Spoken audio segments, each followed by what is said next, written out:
play. So, good morning everyone. I'm here in front of you all to introduce my business.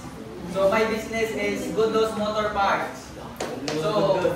So my business is sells motorcycle parts and offers home repair service. Customers can buy parts and have them installed at home by our expert mechanics. So, in addition to our physical shop, we also offer non-physical online market where buyers can browse products, place orders, and schedule home service appointments from anywhere. So, mag-offer ko mga accessories nga high quality and affordable siya kanang mga kaya-kaya ra sa atong bulsa ganito. Also, offer sa ka na home service like busy mamulong sa inyong balay na kailangan kayo maayo ang inyong motor. So, namin ka ng expert mechanics nga manto sa inyong balay para hindi na mamahasol sa oras.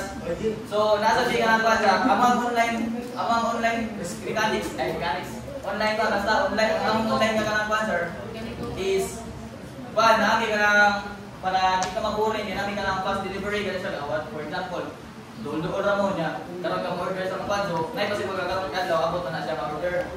And also kanang affordable yung mga prices kay kanang amurang ipon nga siya, amurang ipagibagay sa mga kuan ba. Like for example, buwan na ng gamay para maka-afford sa mga kuan, kinahanglan sa mga kuan. So, among ibuhat kaya nagkuhan ko kanang non-physical market para kanang mas mudako pa ang among mga mga target customers kanang simple mas daghan pag mga palit sa mga kuan ba. Like daghan pa kay ba wala kaniha ka mo palitan ang among kuan. Layo inyo So, di na kanino ka sulat-sulat sa mong shop or sa mana order lang ka maabot na ng kuan mo ma.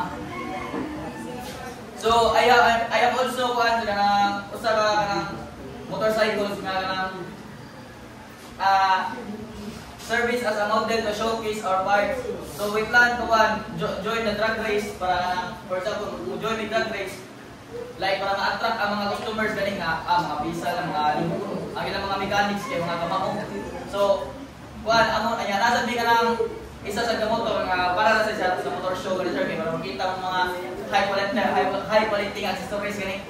Like makita sila nga ikan sa mga kuan like kasagaran sa mga kuan mga lipon nga kuan kinahanglan sa tali mga lipon sa mga parts yes Thailand ingana daghan gani kayo mga lipon so nay possible nga mga customers kay ma-attract sa mall like wait lang ato lang palit sila kay mga ang ilang mechanic sa sila mga mechanics kay kamahugit yes and so ang target market like ang mga customers na mga target is kanang mga motorcycle owners nga kanang need quick repairs and quality parts and also kanang mga delivery riders nga kuan kanang for example kadali pa karon nga kuan na ni mo rescue mo like for example naaba ka diya asa ka dapit na nabukan like doon lang shop na kadit man to tawag lang ka sa kuan ani pa to yung mechanics mo mga retapos ng motor also kanang kuan kanang motor builders kanang sir kanang appeal og mga drag race o mga kuan ron motor race basta kanindot tay motor ba motor show so kanang kuan ka og naay mga motor builders nga madto sa mga shop naay chance nga kasi me or my team i-support ka namo mga maka-appeal ka ng mga kuan like for example laban may bawan diri nga na industry nga events tawagan di ka ato lang tawagan yung motor ng Mindot para malapag gani ka ron kaya sir what make us different so unlike sa uban ng motor shop muhatag kami kuan doon kanang service ni mo kanang di na magatato sa shop basta nga lang ko na may kuan doon mo plus online market pag na mga kuan bisag na ka sa layo pwede ka mag-order sa mga paliting ang mga accessories o mga motor parts. So ang akong financial projection ani guys estimated monthly income naman kay 150,000. Then install sa motor parts na siya 150,000 din sa installation service kay 50,000, home service fees 40,000, membership fees 10,000 so total revenue is 50,000. Then kuan namin ang monthly profit calculation. So total expenses is profit to 50,000 minus 185,000 so equal 65,000 na lang. So sige mo lang ako good sa kanya basta ra alago. So, ang business model, selling motor parts, motorcycle parts, and accessories.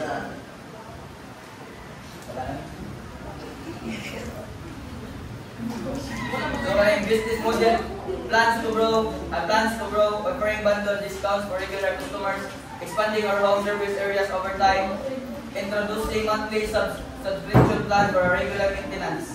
The feasibility study, estimated startup cost 900,000. This includes inventory, shop setup, tools, delivery vehicles, and online platform setup and marketing. So, challenges and solutions: building trust, provide warranties on parts and services, managing inventory, use a system to track stock and orders. Then, expanding home service starts locally and then grow based on demand. Online presence, invest in digital marketing and a user-friendly online platform to attract and retain customers. Then last is month 1 to 2, kay Juan, mag-rent the shop, then build the online platform, then buy inventory and set up services. Sa Juan, ikatulong naman is mag-launch the business, both physical and online, and start marketing. So mag-start na na sa ikaw-4 na buwan kay collect customers' feedback and make improvements. So, for example, nabara yung customer nga pagkanahin sa mga diferensya ba. So, ato ng Juan, ato ng subaron. So, sa mga Juan, si feedback ka sa ikalimang buwan kay Juan, ikalimahan ka ng above na ba kay expand the surface area and grow the business. Okay, sir.